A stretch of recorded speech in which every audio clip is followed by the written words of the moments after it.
thank you so much for joining us today. Well, thank you for having me. Now, you're the CEO of the South African Heart and Stroke Foundation, but you're about to take up a very interesting role. Why don't you tell us about that?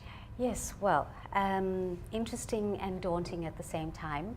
I am now a member on one of the WHO, which is the World Health Organization working groups that is looking at non-communicable diseases and looking at how governments will be working with the private sector. That's one of the roles, and the other one is as Vice President of the World Heart Federation. Now, clearly there's a theme here. You are very passionate about research and about the heart, really. What makes you involved in this line of work? What drew you to it? Well, it's more about prevention. It's about prevention of ill health, and it's about preventing diseases of lifestyle in young people, because that really is the issue. And for me, it is about ensuring that we aren't going to face this epidemic that everybody is talking about, that unfortunately is slowly catching up with us. But for me, what I'm passionate about is the fact that it's affecting our young people, and we need to address that, and we need to prevent them from either dying or ending up with diseases and disabilities. You've described it as a disease of lifestyle. Explain Yes. that to us. Well, if you have to consider the fact that the vast majority of us are dying from diseases of lifestyle, meaning that it is our lifestyle behaviors, our choices, what it is we eat, whether we're active or not, drinking too much of alcohol, tobacco use, those are the things that are killing us.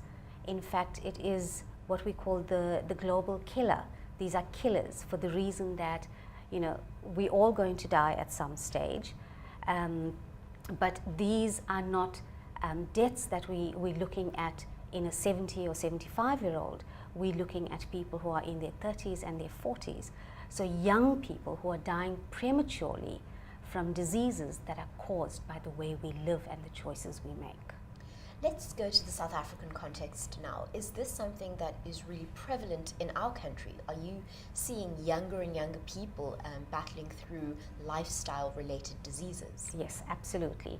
Now, we're a little unusual in this, from the rest of the world, in the sense that... Aren't we always? Yes, we're always unusual, but this time we've got the HIV/AIDS burden, you know, which is the highest in the world. But in addition to that, we have the double whammy, which is the diseases of lifestyle that's starting to affect us as well. We're a very unhealthy nation.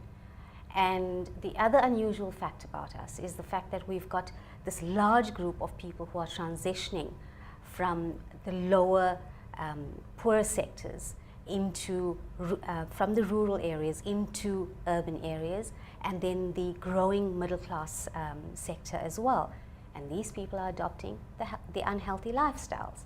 So we have the horrible reputation of being regarded as one of the fattest nations in the world. Our women, up to 70% of us, are overweight or obese. Now, those sorts of statistics and the risk factors that we carry is certainly placing us at risk for these diseases. I think often when it comes to our day-to-day interactions, we're never really thinking about our heart or even our health. When something goes into our mouth or we choose to take the escalator instead of the stairs, we're not really making a connection between the two. But really, it's those little decisions as we go about our day-to-days that could be affecting our hearts. Absolutely, and that is the one thing that we're trying to remind people about. You know, it isn't about a dramatic change in your lifestyle. It is about the little changes and the small choices that you make that are consistent and sustained over a long period of time. You know, it isn't that fad diet that you do over 2 months that's going to help save your life or prevent any disease. And it isn't just about heart disease. You know, these diseases of lifestyle, there's a basket of them. It's heart disease, strokes, cancers, diabetes, chronic lung diseases like asthma. These are all sitting in that basket, and the majority of them are caused by these behaviors. Now, when you describe that 70% of South Africans, women, are overweight, it certainly seems overwhelming. Is this something that we can turn around? Or is this a situation that really, from the outside, seems impossible to address? Well, it does appear as if it's impossible to address. It's very challenging. It's highly complex because it isn't just about educating people and creating awareness. We must remember there's a context, there's a social context, there's a cultural context to it as well. You know, in some groups where if someone is losing weight, it's seen as a negative because people interpret that as you're HIV positive. So there's some areas where people don't want to actually lose weight. Then there is the issue of what is available to them for healthy eating, what is being sold to them, what are the types of foods that we're buying that's found on our shelves, what are the food producers supplying to us as well.